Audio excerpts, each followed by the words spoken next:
कर दिया था। अब आता हूँ an increase in value is normally credited to other comprehensive income and presented in equity. This is other comprehensive income, जिसको हमने क्या लिखा, रीवैल्यूएशन सरप्लस, है ना। तो नेक्स्ट आता है a decrease in an expensive profit और loss after cancelling a previous revaluation surplus. It means, आपको याद है हमने प्रूडेंस का टॉपिक पढ़ा, प्रूडेंस याद है, हमने कहा था प्रूडेंस तभी तो पढ़ाया था कि सारी टर्मिनोलॉजी आपको याद रहनी चाहिए ताकि मैं फटाफट आगे चलूं। प्रूडेंस का मतलब था कि जब लॉस होगा उस टाइम पे, या कोई हमारी आने वाली एक्सपेंस हमें ऐसा दिख रहा है कि एक्सपेंस होने वाला है, उसको साथ साथ बुक करो। बट रेवेन्यू का हमें लगता है 100% नहीं लगता, अभी तक 90 भी लगता है, तो उसको बुक नहीं करना, इनकम को नहीं करना। हमने कहा था कि बड़ा कंजर्वेटिव है कि लॉस ज़्यादा से ज़्यादा दिखाता है, इनकम कम से कम दिखाता है ना। तो इन्होंने इसी वाले कॉन्सेप्ट को लिया। देखो अगेन कि जब हमारा हुआ रीवैल्यूएशन का लॉस, ठीक है, सपोज करो जो हमने अभी लिया था, हमने क्या किया था, $5 लाख की असेट को रीवैल्यू करके $25 लाख कर दिया था, कर दिया था। और हमने क्या किया था, $20 लाख को कहाँ रख दिया था, रीवैल्यूएशन सरप्लस में रख दिया था। अब हमने क्या किया था आगे कि डिक्रीज हुई, तो हमने कितना किया, 5 लाख की डिक्रीज किया था, 25 लाख रीवैल्यूएशन सरप्लस 20 लाख है ना, 20 इंक्रीज हुआ ना, है ना। यस। फिर जब हमने लॉस बुक करना है, सपोज करो मेरा जो वैल्यू डाउन हो गई, लॉस हो गई, वैल्यू सीधा आ गई 3 लाख बच गई, वैल्यू ओनली 3 लाख, कि वहां पे कुछ ऐसा हो गया, अर्थक्वेक आ गया या कुछ भी हो गया, वो प्रॉपर्टी खत्म हो गई है और वैल्यू ओनली $3 लाख बच गई है। अब मेरी वैल्यू कितने से डाउन आ गई, सीधा $22 लाख, ठीक है। जो 20 लाख हम पहले से रीवैल्यूएशन सरप्लस में डाल चुके थे, उसको तो डेबिट करेंगे ही करेंगे, याद है। यस 20 लाख, क्योंकि इतना ही पड़ा है उतना ही कर सकते हैं डेबिट। $20 लाख तो हमने क्रेडिट करा, तो क्या करा था, land account debit to revaluation surplus $20 lakh, यही करा था। यस। अब हम रीवैल्यूएशन सरप्लस को डेबिट करके इस $20 लाख को खत्म कर रहे हैं, बट हमारा रीवैल्यूएशन का लॉस कितना आ रहा है, 22 लाख। इट मींस 2 लाख और भी है, उसको P&L में डायरेक्ट डालेंगे, loss P&L account debit to, इसको क्या लिख देंगे, loss on revaluation. Loss 3 lakh से नहीं, 2 लाख सुना ना, कैसे 22 लाख टोटल वैल्यू दी गई ना, तो 20 लाख ये चले गए, 2 लाख ये चले गए, बची हुई वैल्यू ना 3 लाख, 25 में से 3 रह गए, तो 22 लाख 25 टोटल थी, 22 और लॉस हो गए, क्या हो गया? चली गई। अच्छा, दोनों को एक ही कंफ्यूजन है। 25 लाख टोटल वैल्यू थी, जिसमें से 3 लाख वैल्यू रह गई, टोटल वैल्यू कितनी खत्म हुई, 22 लाख। तो जो हमारा रीवैल्यूएशन का लॉस हो गया वो 22 लाख होगा। हां, सरप्लस क्रेडिट किया था, उसको डेबिट करके खत्म कर दिया, बाकी 2 लाख उसने हमने डाल दिया। यस, एक नोट कर। क्लियर है साक्षी?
नेक्स्ट क्वेश्चन रीड करो। Winky company has a year end of 30th June 2023 on 1st July 2022, it purchased land at a cost of $120,000 and incurred legal fees totaling $5,000 relating to purchase. तो total cost कितनी आएगी land की? $125,000. Yes, ma'am. Due to a surge in land prices in the year, the land has been independently assessed as having a fair value of $150,000 at 30th June 2023. तो increase नहीं हो गया, increase हो Increase गया हो गया। 25 कितना इंक्रीज हो गया? 25 $50,000. Yes, तो ma'am. एंट्री क्या आएगी? रिजर्व और सरप्लस क्रेडिट कर Land देंगे, on- land and building debit कर देंगे, हाँ, land on debit to reserve reserve और एंड सरप्लस। ठीक है? Yes ma'am. हाँ, 25 क्वेश्चन सिंपल क्वेश्चन है। 25 कर देंगे। 25,000. साक्षी सिंपल क्वेश्चन है ना? देखो नीचे लिखा हुआ है रिवैल्यूएशन डिक्रीज इधर, ठीक है? Any decrease in value should be recognised as an expensive profit और loss except it offsets the previous increase taken as a revaluation surplus in owners equity. Revaluation surplus कहाँ पे आता है? ओनर्स इक्विटी में। ये बात हमने कर ली थी अभी। अब जब हम क्या कर रहे हैं, जब वैल्यू गिर रही है, वैल्यू डिक्रीज हो रही है, तो सबसे पहले हमने कहाँ सेट ऑफ करना है? रिवैल्यूएशन सरप्लस में। उसके बाद जो बचा हुआ हमारा अमाउंट है वो कहाँ चला जाएगा? लॉस में, प्रॉफिट एंड लॉस। ठीक है भाई Sakshi? Any decrease that exceeds the amount of revaluation surplus must be taken as an expense in P&L। ठीक है? आगे आ जाओ, इलस्ट्रेशन नंबर 2 पढ़ो। Continuing the information from illustration number 1, Binky Company has year end of 30th June 2016, 20 हम 23 लेके चलते हैं, 2026, there has been a decline in value of land at 30th June 2026. Yes ma'am. Account for revaluation in the current year assuming that अगर fair value $130,000 है, तो क्या entry करेंगे? फटाफट से करो इसको। पहले वाले क्वेश्चन की एंट्री करो, तभी आपको आगे ही समझ आएगी। पहले वाले क्वेश्चन की एंट्री करो। सबसे सीधे आगे करो। इन्होंने अलग किया, सीधी एंट्री कर दें मुझे। इन्होंने अलग कर रखा है, इसमें हम सीधी एंट्री कर दें इसकी।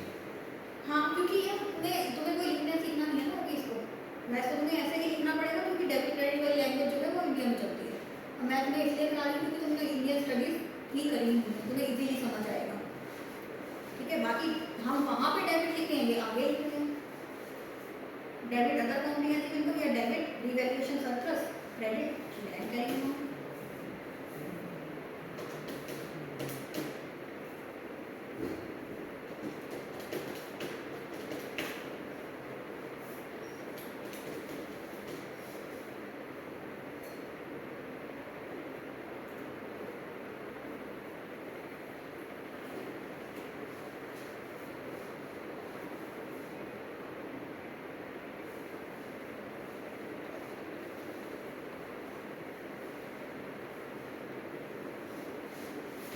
इसमें 133 और 120 होगी ना मैम? इसमें 20,000 का लॉस हो गया। पहले आपने कर दी थी बढ़ा के 150, Yes, ma'am. है ना? अब वो हो गई 130, हम्म। मींस 20 का लॉस हो गया। जिसने रिवैल्यूएशन सरप्लस में कितने पड़े हुए थे? Yeah, 20 or 5,000 loss में आ पूरे के जाएगा। पूरे। वो तो हट जाएंगे 20. हाँ, 5,000 5,000 loss आ जाएगा. लॉस तो 20 का होगा ना बेटा। सेकंड वाले केस में क्या है? 20 का लॉस सेकंड वाले केस में सही कह रहे हो। 5,000 ही है। 5000 लॉस में आता है। मुझे लगा फर्स्ट केस की बात कर रहे हो। फर्स्ट में 25,000 रहेगा और सेकंड वाले में उसमें 25,000 प्रॉफिट था, जिसमें 20 का लॉस हो गया, 5,000 बचा। फर्स्ट वाले में तो 2020 आ गया ना, रिवैल्यूएशन सरप्लस डेबिट टू 2020। समझ आई ना मुझे ट्रांसफर? 20 कैसे में? 20 तो 150 values. 150 माइनस 130 20 और रिवैल्यूएशन सरप्लस में पड़ा हुआ है 25, तो आप 20 ऐसे ही कर दोगे। 20,000 निकाल देंगे, 5,000 reserve surplus में पड़ा बचेगा. रहेगा। वो बैलेंस शीट में चला जाएगा। समझ आ रहा है? साक्षी हो गया बेटा आपका? फर्स्ट में आ जाएगा revaluation surplus account debit to land 2020। Second वाले का आंसर आ जाएगा revaluation surplus account debit 25, profit and loss account debit 5 to land 30। Clear है? इन्होंने मैम कर रखा है, फर्स्ट में लैंड किया डेबिट और इनकम किया क्रेडिट 25,000 से, ठीक है? और इन्होंने सेकंड वाले में जितना लॉस हुआ है ना 20,000 का वो सीधा ऐसे कर दिया। रिवैल्यूएशन सरप्लस से तो हटा है जो हम कर रहे हैं वही तो करेंगे। इन्होंने और हमने अलग नहीं करा, हमने अलग अलग करने के लिए कर रहे हैं। वही तो हमने इस वाले क्वेश्चन में किया ना बेटा, समझ आ रही है ना? वही हमने इस क्वेश्चन में किया ना। इससे पहले जो हमने 5 लाख वाला एग्जांपल लिया था तब हमने यही किया था ना, revaluation surplus account debit to land $5,000 जो पहले वाला था 5 लाख डॉलर। ठीक है, नेक्स्ट आ जाओ। Reversing a previous decrease in value if the asset had previously suffered a decrease in value that was charged to profit or loss. Any increase in value on subsequent valuations should be recognized in profit and loss to the extent that it reverses the previous decrease. समझ आई? यहाँ पे ठीक चल रहे हैं। कह रहे हैं अगर कोई लॉस बुक कर चुके हो, ठीक है, IAS 16 पैरा 39 कह रहा है अगर आप कोई लॉस बुक कर चुके हो, प्रॉफिट एंड लॉस अकाउंट में डाल चुके हो। हम तो इसमें तो एक्सपेंस जो वो प्रॉफिट हो रहा है, इसमें प्रॉफिट लेंगे ना उसमें, किसको? तो इसीलिए तो लॉस ही लेंगे। लॉस है, प्रॉफिट तो हम बुक करते ही नहीं हैं।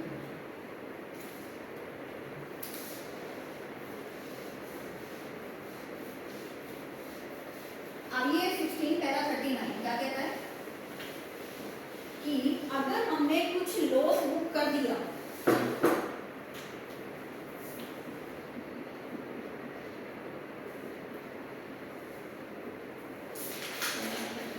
अगर हमने कुछ लॉस बुक कर दिया प्रॉफिट एंड लॉस अकाउंट में डालते हैं ना हम, जब हमारा लॉस होता है, जब हमारी वैल्यू लेस हो जाती है तब हम प्रॉफिट एंड लॉस अकाउंट में डालते हैं।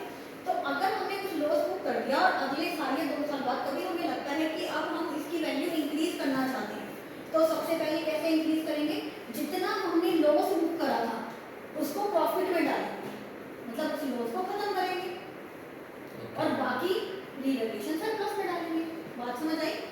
साक्षी क्लियर है? सिंपल उसका ये कॉन्सेप्ट है पहले वाले का। देखो नेक्स्ट क्वेश्चन यही आ रहा है, पढ़ो। On January 1st 2022 Lumos Limited purchased a property with a useful life of 20 years for $200,000, ठीक है। On 1st January 2024 Lumos revalued the property down to $144,000।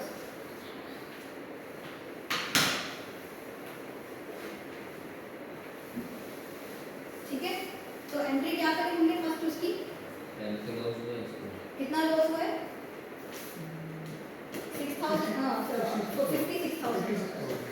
ठीक है, तो एंट्री आ जाएगी P&L debit to property, profit and loss में डाल देंगे लॉस लॉस हुआ में डाल दो ना। लॉस अगर प्रॉफिट एंड लॉस को डेबिट करें तो मतलब लॉस है ना। Yes ma'am. ठीक है, तो टू प्रॉपर्टी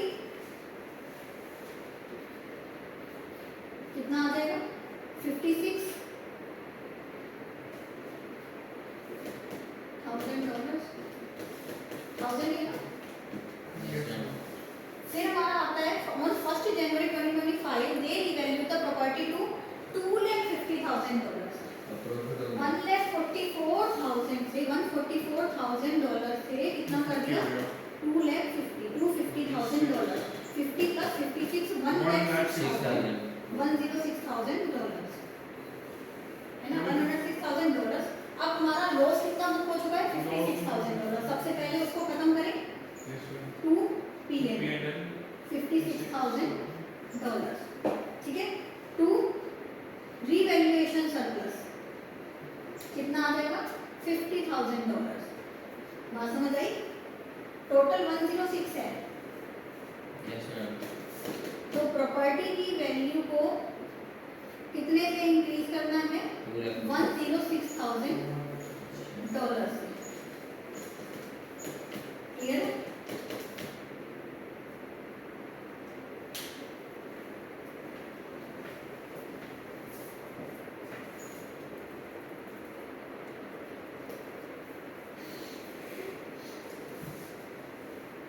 हो गया। ठीक है, अब आएगा revaluation of depreciated asset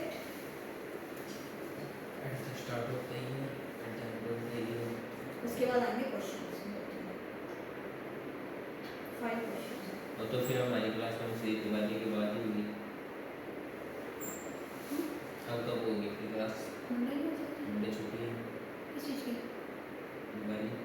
Diwali Monday? Thursday की दिवाली, थर्सडे और फ्राइडे तो चलेगी। हम सब जा रहे हैं, तो मैम ने फाउंडेशन वालों को छुट्टी दे दी सबको। घूमने जा रहे थे। देखते हैं, कर लेंगे शायद।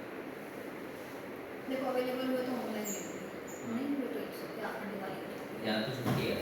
हम फिर नवंबर में ही थोड़ा सा खींचेंगे, ठीक है, क्योंकि मेरा टारगेट है दिसंबर में ख़त्म कर दें हम सिलेबस, ताकि जनवरी फरवरी आप रिवाइज कर लो अपना। ठीक है साक्षी, इंस्ट्रूमेंट है, छुट्टी है। क्योंकि आप सिस्टम पे लैपटॉप पे प्रैक्टिस करोगे ना अपनी, तो उसके लिए भी आपको चाहिए टाइम थोड़ा सा। आगे अगर कंफर्टेबल हो लैपटॉप लाने में तो करना लेके लेना। ठीक है, चलो यही वाला टॉपिक और कर लेते हैं, फिर तो रिवैल्यूएशन ऑफ डेप्रिशिएटेड एसेट, उसके बाद 5 क्वेश्चन जो हैं वो एग्जाम्स में लेंगे, होमवर्क में लेंगे। ठीक है, when a revaluation has taken place in the year we must be careful as to how to calculate depreciation। अब जिस वाले साल में रिवैल्यूएशन हुआ तो क्या करेंगे, डेप्रिसिएशन कैसे करना है, कैसे लगाएंगे डेप्रिसिएशन? वैसे तो कब लगता है रिवैल्यू depreciation? अमाउंट पे लगा देंगे। हाँ, अगर साल की स्टार्टिंग में हो गया, ईयर के स्टार्टिंग में रिवैल्यू कर दिया, तब तो पूरा साल रिवैल्यू का सेट रही, तो पूरा साल का डेप्रिसिएशन रिवैल्यू अकाउंट पे लगेगा। बट अगर हमारा रिवैल्यूएशन का टाइम अलग था, at the end of the year हुआ, तो देखो सिंपल एक चीज ध्यान रखो, डेप्रिसिएशन हमेशा किस वैल्यू पे लगता है, value at first day of the year, beginning of the year, उसी पे लगता है ना। उसके बाद जितनी डिक्रीज होती है उसको देखते हैं, अगर वो मेथड पर डिपेंड करता है, method of valuation, method of depreciation, है ना। पर लगता किस पे, फर्स्ट डे वाले पे। अगर रिवैल्यूएशन हो गया स्टार्ट ऑफ ईयर पे तो उसी पे लगा देंगे डेप्रिसिएशन, और अगर रिवैल्यूएशन हुआ एंड ऑफ द ईयर पे, ठीक है, तो क्या करेंगे कि स्टार्ट में वैल्यू कितनी थी उसके ऊपर लगाएंगे,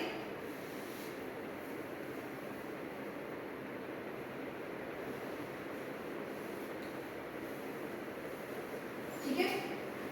वो कैसे लगेगा, जब हमारे ईयर के स्टार्ट पे जो वैल्यू थी उसमें अमाउंट ऐड हो गया रिवैल्यूएशन का, ये हमारा आ गया अमाउंट, ठीक है।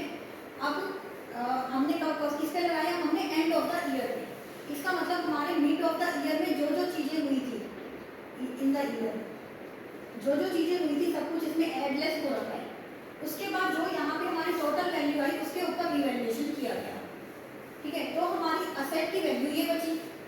अब हम ये कैसे निकालेंगे, ये निकली थी, हम क्या करेंगे, सिंपली लास्ट वाली वैल्यू पे डेप्रिसिएशन लगाया और इस वाली वैल्यू पे जो डेप्रिसिएशन बनता है उसको लेस कर देंगे, ठीक है।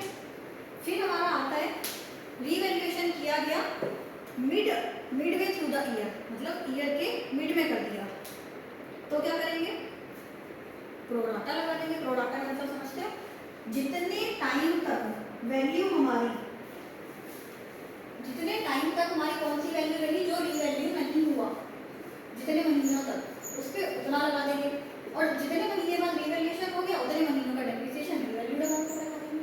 देखो मैंने ऐसे प्रोराटा नोट करा दो, लिख लेंगे नोट, बुक में है सब कुछ, चाहिए लिखने। कैसी चीज़ें में लिखने की हैबिट कम करनी होती है, लैपटॉप की हैबिट ज़्यादा रखनी है। आपकी सीए वाली प्रैक्टिस चल रही है ना, सीए वाली थोड़ा सा, हम जो सीए में थ्योरी पे पेजेस पढ़ते हैं ना, डेप्रिसिएशन एंड रिवैल्यूएशन सरप्लस। अच्छा ये पढ़ो, there is a further complication when a revalued asset is being depreciated, a revaluation surplus normally means that the depreciation charge will increase. Normally, a revaluation surplus is only realized when the asset is sold. However, when it is being depreciated, part of that surplus is being realized as the asset is used. ठीक है, जब जब asset जैसे जैसे use होएगी, समझ आइए बात क्या है।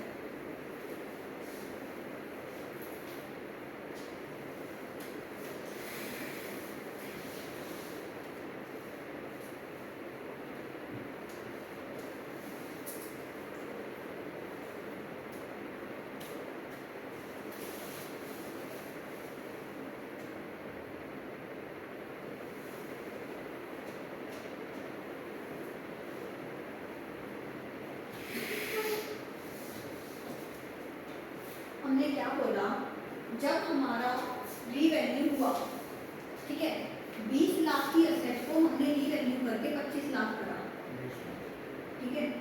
अब हमने क्या किया, इस वाले 5 लाख को कहाँ डाला, रीवैल्यूएशन सरप्लस में, यही किया था। बट डेप्रिसिएशन हमने लगा दिया 25 लाख पे, यस सर। मिसमैच चल रहा है कहीं ना कहीं कुछ। डेप्रिसिएशन तो हम 25 लाख पे लगा रहे हैं, है ना, पर हमने इनकम तो अभी तक बुक करी नहीं, इनकम तो हम कहाँ पे रख के चल रहे हैं, part of equity.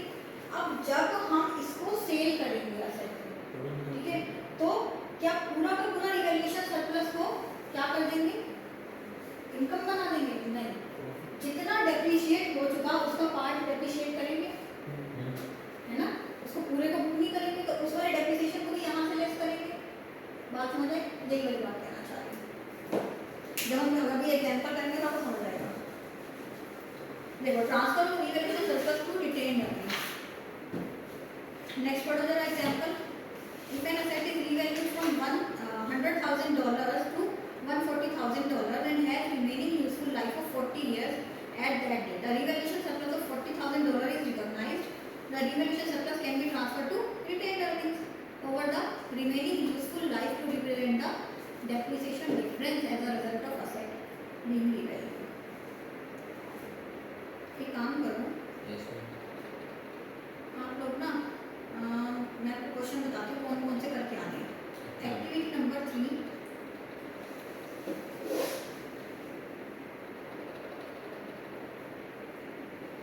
Yes ma'am. ये प्रॉपर्टी प्लांट एंड इक्विपमेंट वाली। फोर्थ के साथ आपके 4 क्वेश्चन हो गए, 5 क्वेश्चन है फोर्थ के साथ, ठीक है। 3 एंड 4 ये दोनों करनी है आपने। और अगर फोर्थ में आपका कुछ कोई ऐसा क्वेश्चन होता है जो आप नहीं कर पाते क्योंकि डेप्रिसिएशन रिलेटेड पूरा नहीं पढ़ा हमने इसके, ठीक है, तो और मैम ये इन्वेस्टमेंट प्रॉपर्टी वाली, हम्म, और इन्वेस्टमेंट प्रॉपर्टी वाली कह रहे हो? नहीं प्रॉपर्टी ये थर्ड है मैम। एक्टिविटी 3, अच्छा 3 का ही है क्वेश्चन, ये वाले सारे एक्टिविटी 3 ही करके आनी है बस। ये पीपी वाली ना, ठीक है, ठीक है साक्षी। इसी में एमसीक्यू है वो भी दिए हैं।